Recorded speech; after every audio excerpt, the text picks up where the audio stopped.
I would like to invite any kids or those young at heart who would like to come up. Oh, you know what? I need my Bible verse, which is on my phone.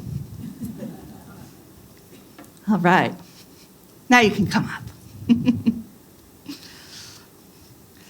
Okay, come on over. You can sit. Thanks, you guys. So, I would like you each to pick out 3 of these, whatever ones you want. And I want you to think about what you would like to make with them. Because we're talking today about how power comes out of weakness. And one of the ways that happens is that we need one another. And we don't just need one another, even though we really need one another, we also need God. And when we give ourselves the gift of letting others help us and letting God help us, then we get stronger. So I've got a verse here from Ecclesiastes. It says, "By yourself you're unprotected. With a friend you can face the worst. Can you round up a third? A 3-stranded rope isn't easily snapped." What do you think that means? Do you not want to talk? I should have warned you. All right, I won't make you talk. You all think for a minute about what that might mean. By ourselves, we're easily overcome. With a friend, we can face the worst. But with the third, we have a whole rope that you can't just snap in half. So I invite you guys to think about what you want to make to represent that, to remember that you need each other, you need the church, you need friends, and you need God to help make you strong. And if you've got all 3 of those, there's not much that can overcome you or hurt you. So I'll let you take those, and if you want to take a couple more, you can do that. And make a bracelet, make a sculpture, and then if you want to show it to me after church, that'd be awesome. All right. You want more, or are you good? All right. You're doing the 3-stranded rope? Awesome. Well, you can go back to your seats and finish up there. I've got lots more up here if you want them afterwards. May the words of my mouth and the meditations of all of our hearts be pleasing to you, O God, our rock and our Redeemer. So I wanted to start this movie with a clip from the Marvel movie Avengers Endgame, but it's really not quite church-friendly enough. So I'll set the scene for you and sanitize it a little bit, leave out some of the more colorful language. So Thor, the previously cut, gorgeous, extremely powerful god of thunder, has just suffered the worst blow of his career, quite literally. He has helped lose a battle that destroyed half of the universe's population. And he is not used to defeat, and he does not respond to this defeat well. He has adapted to his new reality and the new realization of his fallibility and weakness with the help of cases and cases of beer and a whole lot of video gaming. In a comedic moment, some of the other superheroes come to visit him and discover that the God of Thunder still takes his shirt off every chance he can get, but now his 6-pack has been replaced with a case of beer and a beer gut. Not everyone enjoyed this storyline, but I actually think it's a pretty apt commentary on the spiritual life. Throughout the Marvel saga, Thor is on a journey to become truly worthy of leadership and his godlike powers.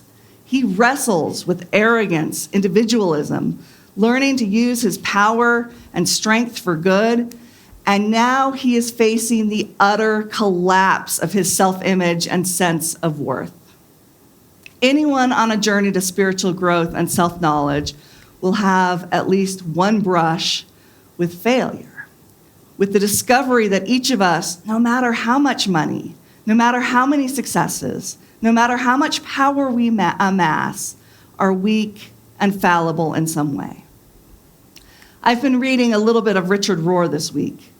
He argues that we are a culture built on fear, and we are especially terrified of losing what we have amassed. And we have amassed so much individually and as a country that we now have practically everything to lose. So we get ourselves addicted to a cycle. We are so afraid of loss that we accumulate more. We work more. We gain power however we can. Anything to not feel our fear. And that works until it doesn't. We all have our own defense mechanisms to avoid feeling fear, to avoid encountering our weakness, to avoid admitting it when we've burned out, to avoid admitting it when we need help.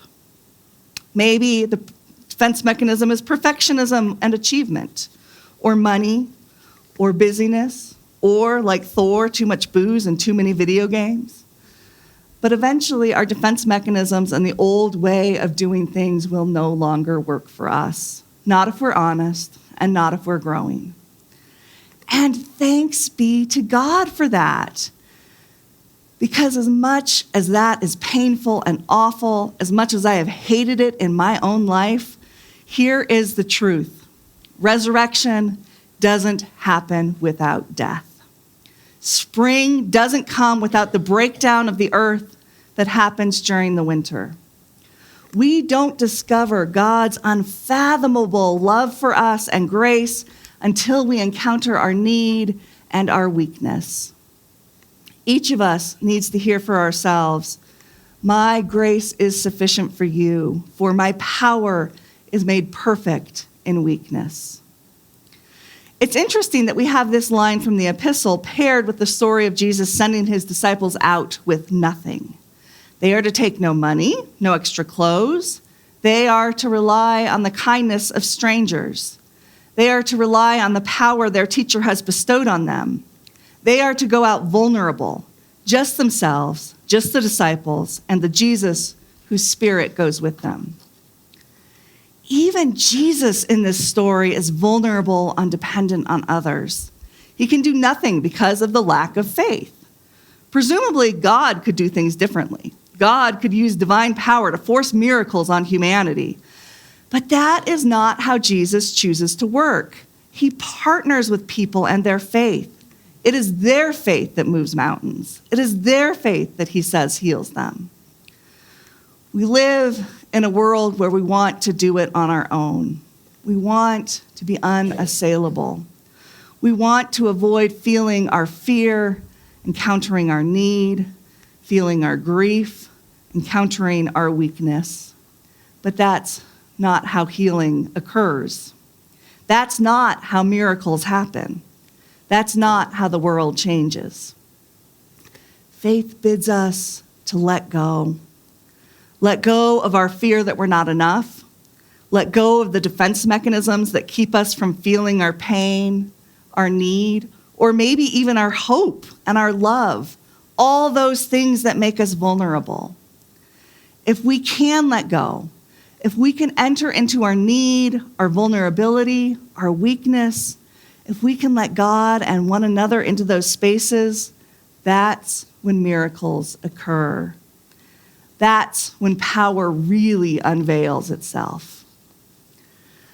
Another beautiful verse in 1 John tells us that perfect love drives out fear. Perfect love is here with us, seeking to blow past our defenses and to flood us with grace and healing and hope. Embraced by perfect love, we can then be like the disciples and go out and perform the healings and miracles this world so desperately needs. I started with Thor, so I'll end with him. We'll watch a little more church-friendly clip as he lets go of what he's been using to avoid really encountering his weakness and discovers that perfect love truly drives out fear and will equip us in all our weakness with all we need. For God's power, grace, and love, we each are worthy. We may not have a great hammer to save the world with, but perfect love drives out fear, and power is made perfect in weakness. Amen.